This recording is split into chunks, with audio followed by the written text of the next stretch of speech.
From all the choices we could make, we seem to go for the ones that give us pleasure, from addictive temporary fixes, through the ignorance of not understanding, the abuse we endure or project. Only we can choose. Our monstrous selves can teach us a lesson and show us who we really are. From the literal and metaphorical use of monsters, to the realisation and choices that battle through a fog of ignorance, main protagonist Gloria comes to terms with the choices she makes that essentially helps her cope with the life she wants to lead. A film intertwining the short-sighted comedic monster effect with the inclusion of addiction that doesn't seem to harm anyone until it's affecting everyone. The harm extends towards a dark domestic abuse that seems to stick to Gloria.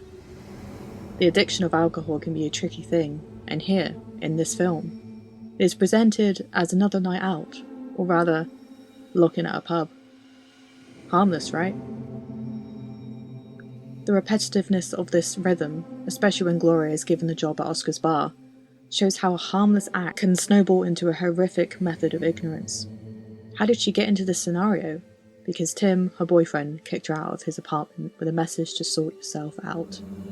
And so, her journey begins at her parents' unrented house with strangely no furniture. A metaphor for a clean start, perhaps? We are two takes, and this is one shot. An analysis of the film, Colossal. So, alcohol addiction, the first on the list. Gloria is described as a highly functional alcoholic, which means she can still manage to appear normal, even gain some success in her career. However, it's through the apparent repeated missed meetings with Tim that excuses begin mounting up, making Gloria appear flaky and unreliable, to the point that Tim says it is his final straw. Even through their short conversation, which Tim doesn't even bother to repeat so the audience can catch up, indicates the rhythm of this couple being disorientated and going round and round in circles. Gloria's tolerance of her alcohol consumption is especially emphasised when time passes and the film shows how many bottles are on the table when she does decide to drink. Gloria, even in the first meeting with Oscar, would rather hang out with someone she hasn't seen in a long time than go back to the house and sort out the lack of furniture and food. Time escapes her at first, with the comedic value being pushed into the film, examples being how Gloria falls asleep before the air pump finishes the mattress. Though there is overconsumption of alcohol, there is a certain dependency upon it, with the need for sleep sometimes taking over. Exhaustion through partying way too hard. Just because others can party for a long time, does that mean you should follow their example? Going further, a connected monster entity, I will get to this point later, on literally the other side of the world, wakes her up to what she is doing, with the acts that follow it.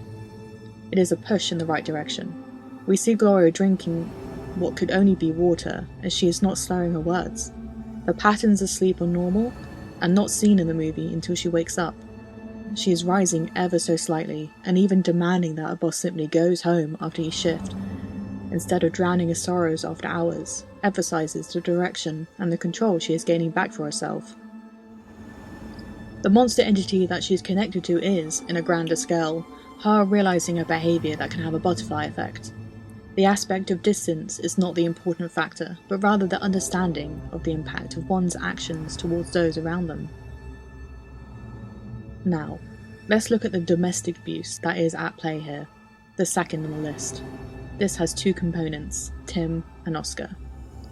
Tim, the first male to be seen within Gloria's life, we see, upset and angry at his other half for essentially staying out all night and not responding back to him. What we can tell is that Gloria does this continuously and always promises to change, with nothing actually changing. We can understand his anger, however, afterward, listening and understanding the dynamic of their relationship, or lack thereof, the next couple of times Tim is presented in the film, we see him in a completely different light. He is condescending, always putting Gloria down in her attempts of changing her life, especially when she does finally get a job as a waitress. First demeaning the waitress job as a bad one, and then finding it suspicious that she finally got a job after a year of unemployment, and only after Tim was out of the picture. All I can say is this, is that when the situation changes, when the toxicity is out of one's life, things begin to blossom and opportunities present themselves. Gloria defends herself and retorts that she's been trying to get a job, but only in the area of journalism. Waitressing is a good beginning, even if it wasn't a job Gloria wanted. Tim just doesn't see that, obviously wanting the best for her and placing her in his own little box for judgment. What is weird, and even Gloria herself brings this up, is the fact that Tim wanted Gloria gone out of the picture, but calls and eventually comes to see her, pretending it wasn't about her. He doesn't want to appear needy, and wants to be needed.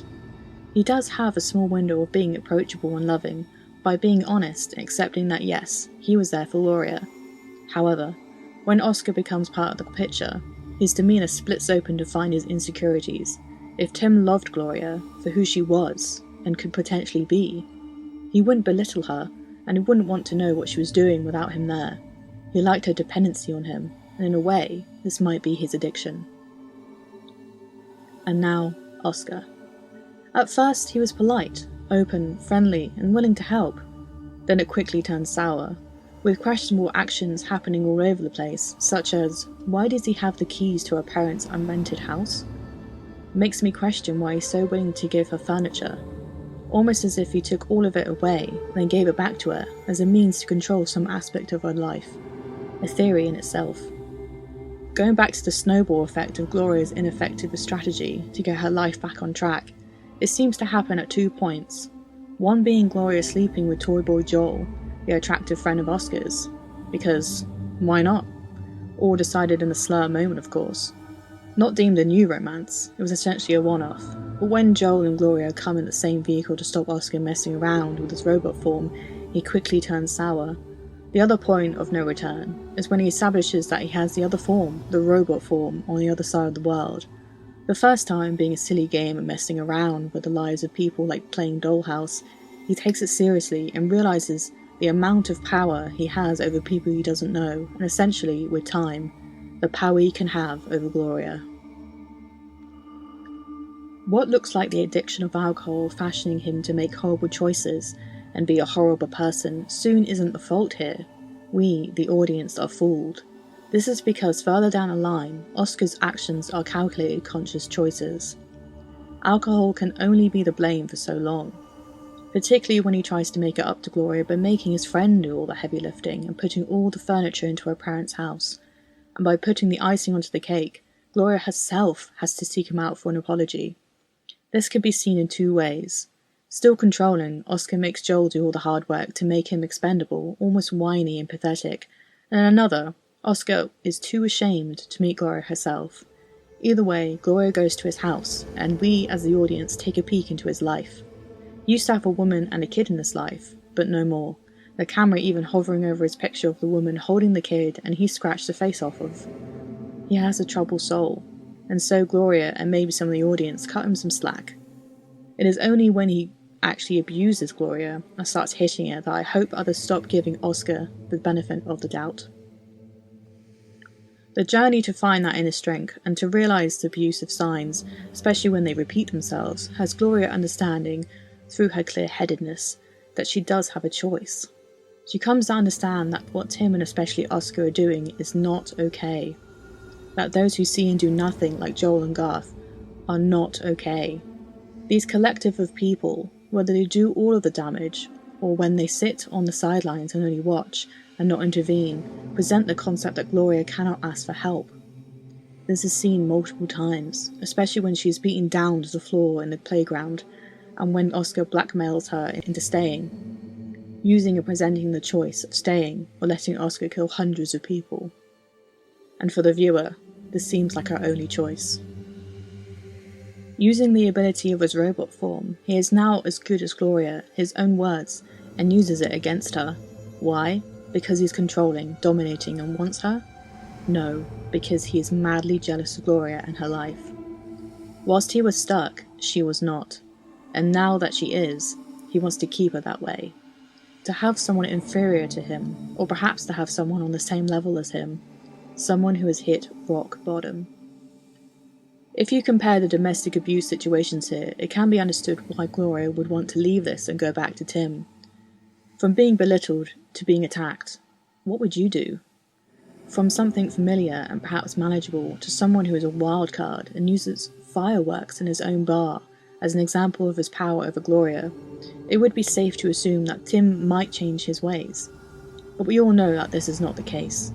What seems like a battle between two men for one woman becomes a whole different genre. It boils down to the monsters and the people on the other side of the world. And this leads me to my last point, about the monsters. I do not have the knowledge to understand or to explain the phenomena that happens to Gloria and Oscar when they are little children, but what I can explain is why those monsters were chosen to present the kaiju, the Japanese genre of huge monsters attacking cities. Or at least, a theory in a way. Gloria's manifestation of a monster is that giant thin lizard-like creature, right? Made of flesh and blood, supposedly. This representation could be of an intelligent being, and because of the actions that Gloria has chosen to perform within this manifestation, shows an emotional intelligence. That Gloria, represented through the monster, is showing that, yes, she has problems, but she doesn't intend to harm anyone around her. This shows us that she is understanding that her problems are not her own, but on a much larger scale. It's a ripple effect that can impact, in this case, hundreds of people. Oscar's is a robot. Why? A theory could be that a robot is an intelligent but unemotional and thus unapproachable being. A one-track mind with every intention to succeed in its goal, no matter the consequences. Would you say this fits Oscar well? His actions speak for themselves, and though I would theorise that there is a monster in the metaphor, I can go one step further. There is a thing called monster theory. Monster theory is the concept of realising, through psychology, philosophy, and mostly folklore, that monsters are those gatekeepers of the unknown, the scariness in the dark, the heeded warning in the woods, the scream before the fall of black. Monsters are everywhere. They have been for thousands of years in the art of storytelling. But what makes it so interesting is the attraction and realisation of how we as humans can give in to these desires that can make one monstrous. From thinking of external forces in lore, of monsters such as the boogeyman, the vampire, the werewolf, and so on, their outside influences can scare us, to now thinking internal, with our own minds and thoughts. It all boils down to our consequences and choices that make us a monster, either in the eyes of others or to ourselves. This aspect is termed the other. It's the unconscious and unknown of those nasty things we feel and think coming to the surface, and how some people are fearful because of it. It is the unknown, and with the unknown, what would you do? Run towards the familiar, or fight back or embrace it? Looking towards Oscar's hatred and jealousy that consumes him, we can objectively put him in line with the monster's theory. He is a monster. It's obvious. A quote from the book Monster Theory Reading Culture explains it in more detail. The monster is continuously linked to forbidden practices in order to normalise and to enforce. The monster also attracts. We distrust and loathe the monster at the same time we envy its freedom, and perhaps its sublime despair. Through the body of the monster, fantasies of aggression, domination, and inversion are allowed safe expression in a clearly delimited and permanently liminal space. Escapist delight gives way to horror only when the monster threatens to overstep these boundaries. When contained by geographic, generic, or epistemic marginalization, the monster can function as an alter ego, as an alluring project of an other self. The monster awakens one to the pleasures of the body, to the simple and fleeting joys of being frightened or frightening, to the experience of mortality and corporality. Oscar's actions, from understanding Gloria's situation of hitting rock bottom to essentially trying to keep her there under this facade of a nice guy, becomes too much to bear when it's obvious how easy Gloria can rise and better herself. And the icing on the cake is this link to a monster on the other side of the world. When Oscar realises he has this power too, it makes it his main priority to keep it and eventually use it in an evil sense. Ill-thinking thoughts of someone's situation and comparing it to your own, to overstep your mark and become someone's worst nightmare, all boils down to something internal. And like Gloria's realisation, she finally understands that Oscar just simply hates himself and his lack of any choices. But the sickening thing was, he didn't even take the choices if he had any. He didn't see that he could have left the town he grew up in, not accept the role of the owner of his dad's bar, and started somewhere new. Unfortunately, we do not know how his childhood went down, but from his actions we can assume it was not a good environment for him. Oscar is repeating the monstrous patterns, not learning, even on that fated diorama day, that this should be seen as a lesson. And unlike Gloria, uses it selfishly and without consequence for some short-sighted impact. This is his downfall. This is why his demons have caught up with him, whilst Gloria's are set free.